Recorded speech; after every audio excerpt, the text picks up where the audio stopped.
Our appointment at 2 got canceled. Oh, okay. So, This should only be about, I don't know, 15 or 20 minute presentation. It shouldn't last very long. okay. So, where's my present button? There we go. All right.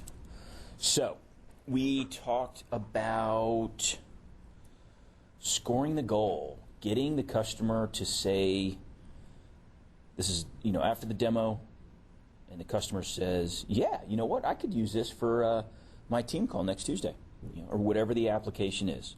So the goal has been achieved. So now it's time to prepare. So, don't do this to me now. Oh, man. Just did this to me earlier. Hang on. It goes all the way back to the beginning, and I don't want to start at the beginning. Here we go.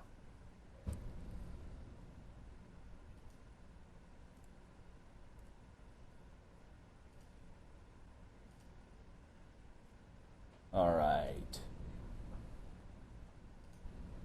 So, again, there's that 5-letter word, never call it a trial. So this is the user meeting, right? So we're really shifting gears here, right? You guys have been spending a lot of time with target lists and funnel activity, and so this may be a little premature, but I want you to use this information to incorporate it just for the context of it all, right? So these again, all breadcrumbs. These are some of the breadcrumbs a little bit further down, but it's important to understand these little breadcrumbs. So when the user says, yeah, you know what, this would be great for me to use with my financial meetings that I'm doing for customers. I'd like to check it out. I'd like to see how this would be used for me running my customer presentations. I've got a meeting with a long-standing customer who I know very well, and he'd be perfect for me to try this on because he'll give me, genuine feedback on what he thinks about this as a medium. So, first thing is, this is not a trial. This is, hey, I'm running the meeting for you on my dime. I'm going to get you set up with your credentials, but this one will be on me. No risk. And first and foremost, make sure you understand the use case. So the example we're giving, we know that the customer is going to use it to do a presentation to his customer. Yeah. All right, so find out how many people are going to be there and who. Make sure you understand your audience. Make sure you you don't, the real big reason for this is so you're not throwing any curveballs, right? You don't want the person to invite a coworker, his boss, any of these things. You want to know exactly what's going on with this meeting. Now, things could still happen at the last minute, but the more prepared, the more information you get, the more prepared you can be. So the other thing is to let him know that I can send out the invitations for you, or I can send you the invitation that you can forward on, either way. And we talked about okay, so let me go through these next things, and then we'll go back to, what did I call it, the game plan email. Okay. Remember we talked about that? So we'll pull that up in a second. So you want to refer to the demo experience, right? So you've already done the demo with the person, and that's when they said, oh, I could use this for my client meeting, all right? So think about the demo experience. If there were any issues with the demo experience, make sure that you have an opportunity to fix those. That should be pretty common, or general, whatever, an easy one. But make sure that you saw their video. If you didn't see their video during the demo, let's make sure that they can run video. If you need any tech support, go ahead and tee that up. The whole point is you don't want to go into this, your customer, your prospects, live meeting with any unknowns. You want to make sure that we are all good. You see on there, should you send the test link? Just everything you can do to make sure that this is going to be successful for the person, for your prospect. You mean the endpoint thing? Yes. Okay. Yes. I have a question. Ask yourself, hey, Patty. How do you test that? So you did a demo. You showed them. They looked. They touched. They felt. They had the script. And it was good. But there was a hiccup. Maybe the hiccup was loading the client. Maybe they had a challenge dialing into the VMR. how do you, after the demo, and you're going to leave that customer, right, Mr. or Mrs. So-and-so, how do you leave that meeting and have that next experience tested and foolproof before you do their day on your dime? Sure. No, awesome question, because this is going to happen, right? It is going to happen. Yeah, so say there was a glitch. Doesn't matter. Yep. But your prospect thinks that, wow, this could save me so much money. This is so what I need. I could be so much more effective. I could sell so many more customers, whatever. I want it. So I want it to work. If you've had any issues, or the person didn't share video, just whatever, all you have to do is say, look, Mr. Prospect, let's do this. I definitely want to schedule this with your financial meeting, your financial customer. So let's get that done. Before we do that, though, let me engage one of my resources, and let's do a quick test so that we make sure that your video is crystal clear. And I've got my super guru tech guy who can help optimize your video to make sure that you look as good as possible to your customer. So do it as 2 separate sessions. The big key there is don't do tech support on his live call, right? And if something happens and that tech support call gets diverted, postponed, whatever, then you tell the customer, Mr. Customer, we're not ready to run your call yet. I've got to do this 10-minute session with you first, and we can't do it as one and the same. It's critical. The whole point to all of this is really simple. It's just you want to prepare yourself to have as successful an experience as possible. Anything that happens negatively with your prospect and his customer or his live use case is going to be magnified tenfold. What I mean by that is, his meeting with a customer is a pretty simple. I mean, you kind of get that. Let's say it's Brad's team meeting, right? We're selling Brad, and Brad's going to use this for his team meeting. That was another application we talked about a few minutes ago. So what you don't want to have happen is, even though it's a much less, no live bullets, they're not going to lose a sale because of your demo. But at the same time, when Brad runs his team meeting on this, if he has one of his top sales reps say, I can't see it. Brad, you are jittery. You are all over the place. Brad, I can't see you at all. I'm turning this off and I'm just doing it as a conference call. You don't want that experience to be what Brad ends the session with. Because then he's coming back to you, he's going to say, you know what? Yeah, I had much higher expectations. Right? So you want to avoid that if at all possible. The other thing, and this is probably, I think, the biggest thing of all, is everything we've talked about so far has been more technical, right? And it's technology. Things are going to happen. Here's the one thing you can avoid that you want to avoid, and that is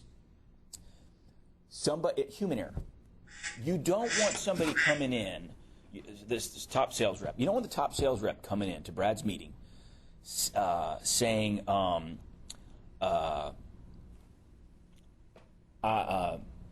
it's not working. I don't know. This technology.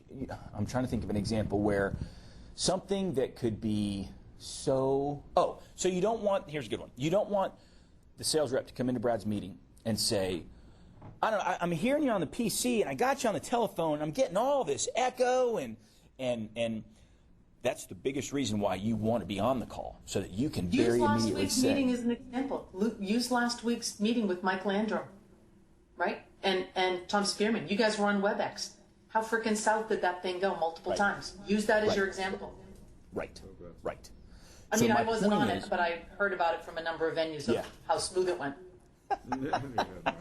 But the point is, so that's why you're on the call, so that if something like that happens, you don't want Brad, who's your decision maker, your prospect, you don't want to put him in the position of being the idiot in the room, right? So if you just throw the trial account over at him and say, hey, have at it, let me know how it goes.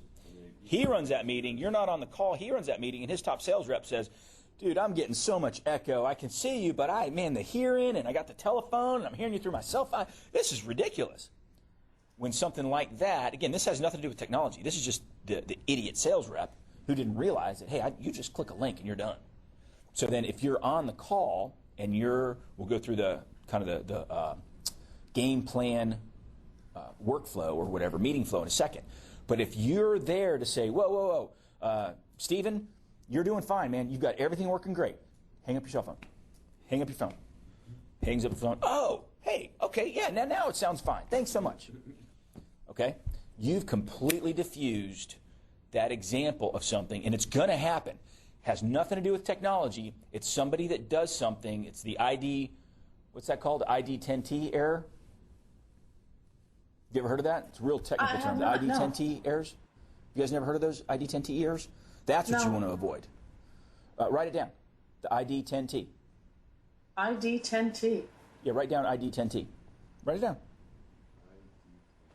10T is in Tango. Oh my God. I just got it too before I even wrote it down.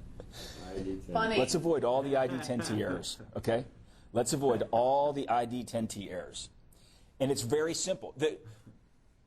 What we're doing is we're not letting an ID10T participant completely derail the thing and put our guy in a position where we can't expect him to know all these things, right? So you're there to be the expert on the user meeting. I'll go into the how we set it up. Before I do, though, again, you've got tons of resources that will help you for your user meeting, your user training, the 5-letter word. So leverage them. I'll be on them, Patty will be on them, Con will be on them, Lauren will be on them. You've got resources, especially starting out. Have somebody on that first user meeting with you so you're comfortable. So when you look at, let's see, where is it? So let me pull up the game plan email, which still don't know what I did here to get. I can barely see it. I don't know. Anyway, this is the instructions for, so this is an example of the email that you'll send somebody when they've said, yes, I want to use this for my team call next Tuesday. So, Mr. Prospect, so excited to be running your next team meeting using Visual Huddle. And again, to ensure this, here's a brief outline of how I want to run the session. The reason that you're doing all this is is multiple fold. A, you have to make sure you're on the call and running the meeting for him to avoid everything we just talked about. B, you're providing structure of how his meeting's going to run because it's different. It's going to be different than he may run this meeting 500 times a week, but this one time it's going to be different. Okay. So don't just take that for granted and don't just go into this meeting thinking he knows what he's doing, I'm just going to be a fly on the wall. Make sure that all this is spelled out. So you're saying, hey, once everybody's joined, you kick off the meeting. This is your meeting. You kick it off and introduce me as tech support or whatever it says on there. I'm going to do a quick test. I'm going to make sure everybody can see and hear. That way we're good to go. I'm going to turn it over back to you. I'm going to give everybody my chat information or my email or whatever so they can contact me direct. So if they have a question, that's the other thing. This is what you really want to avoid.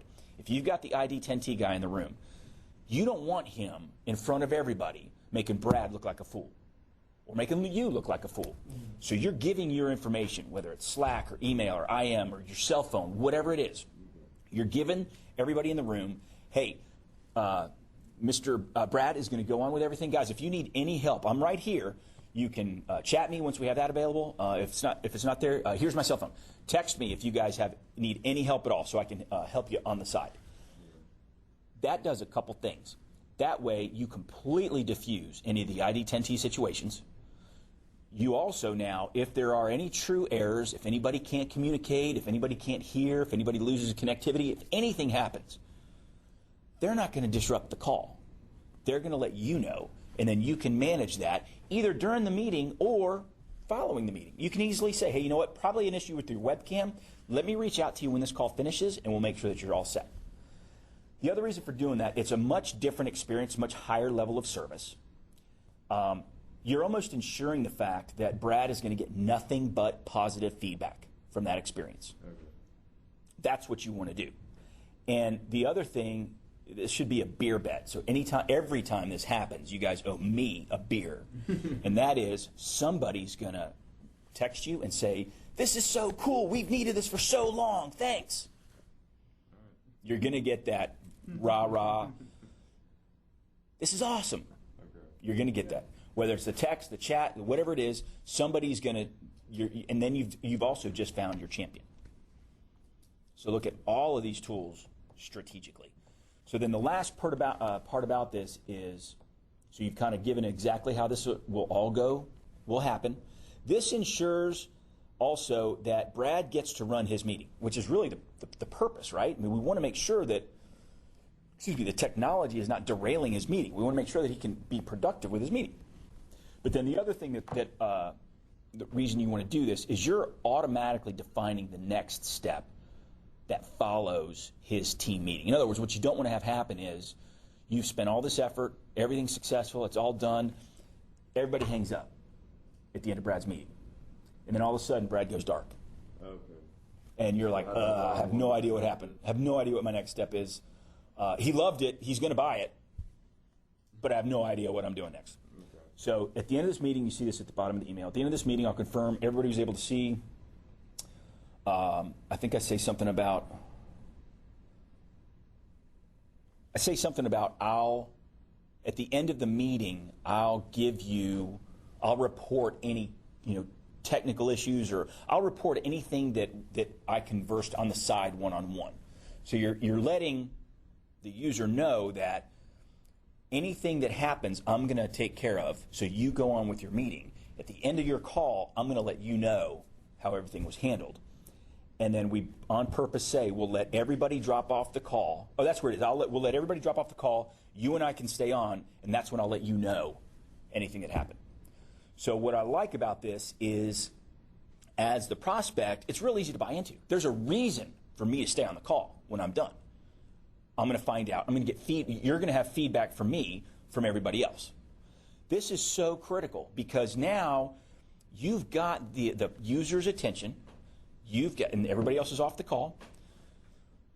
If everybody on that call had stuff to say, it's up to you how much of that you divulge. I mean, you're on the honor system here, so you can tell Brad, everybody loved it. I got texts from everybody. They loved it. You can still be a little bit honest with that feedback. So, but that's when you can say, Brad, got nothing but positive feedback. Everybody was able to see you clearly, hear you clearly. Were you able to tell if anybody was checking email or playing Xbox instead of listening to you? They can laugh and say, you know what? That was the first meeting I've had where I know everybody listened to what I said. Great. All right, you've got the paperwork, or you've got the quote, or you send that to them as part of this. Sign that, get it back to me, and you're off the run. Use it as much as you want. And Brad, remember, it's all the web meetings you can have, video meetings, audio calls. This can be used as much as you want. Up to 30 people, run it, just use the daylights out of it. And then you turn around, you call Colin or Patty, and we start billing.